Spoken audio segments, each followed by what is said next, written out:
What if I told you a third grader could solve math problems that most students don't even see until middle school? It sounds kind of like a magic trick, right?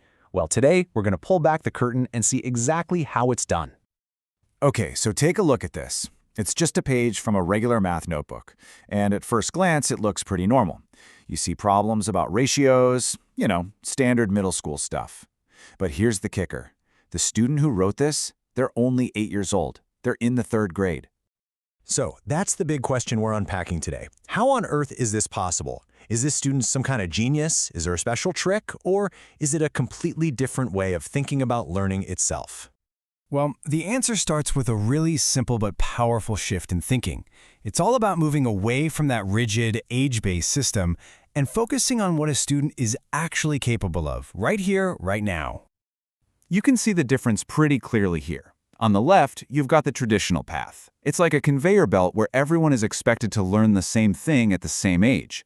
But on the right, you have an ability-driven approach. Here, learning actually adapts to the individual.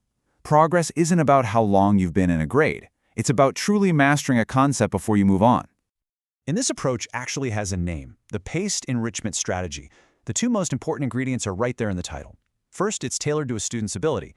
And second, it moves at a pace that makes sure they don't just memorize things, but that they truly, deeply understand them. Now, that second idea, pacing, is absolutely key. And this is where it gets a little counterintuitive.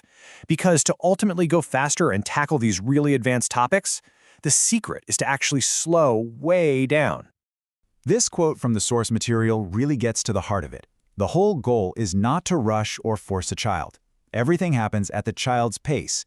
It's all about taking away the pressure of the clock and the calendar and just focusing purely on getting it right. So why does this work so incredibly well? Well, think about it like you're building a wall. Rushing ahead is like leaving little gaps between the bricks.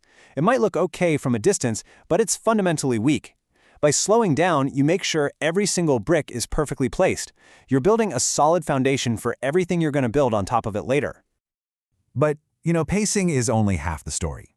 The other secret sauce here is in the tools they use. Specifically, a method that turns these abstract math problems into simple visual puzzles. Let's go back to that notebook page. Now look closer. The really interesting thing here isn't the final answer. It's the drawing. The student isn't just crunching numbers, they're drawing these little blocks and bars. This is where the magic really happens.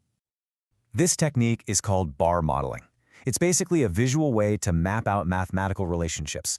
So instead of just seeing a bunch of numbers on a page, the student sees qualities they can actually picture and work with. Okay, let's just walk through how it was used to solve that pie eating contest problem. Step 1 is to visualize. The ratio is 8 girls to 3 boys, so you draw 8 blocks for the girls and 3 for the boys. Super simple. Step 2, assign a value. We know there are 24 girls, so those 8 blocks have to equal 24. Step 3, and this is the big aha moment, find the unit. If 8 blocks are worth 24, then one single block has to be worth 3. And then finally, you solve. The boys have 3 blocks, and we know each block is worth 3, so that means there are 9 boys. See? Just like that.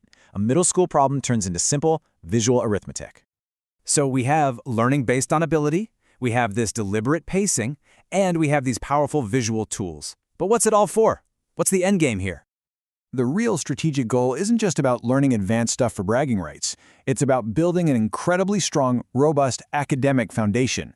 The whole point is to make that eventual jump into middle school totally seamless, because the student has already mastered the core concepts without any of the pressure or gaps in their knowledge. So let's just recap the whole thing.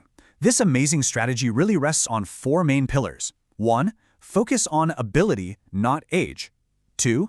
Prioritize deep mastery by being patient with the pacing. 3. Use visual tools like bar modeling to make abstract ideas concrete. And 4. Always aim for long-term strength, not just short-term wins. And all of this leaves us with a pretty fascinating question to think about. This entire approach just reframes what education can be. So what if we all thought of learning not as some frantic race to a finish line, but more like a journey, where the real goal is just to understand each step as deeply as you possibly can?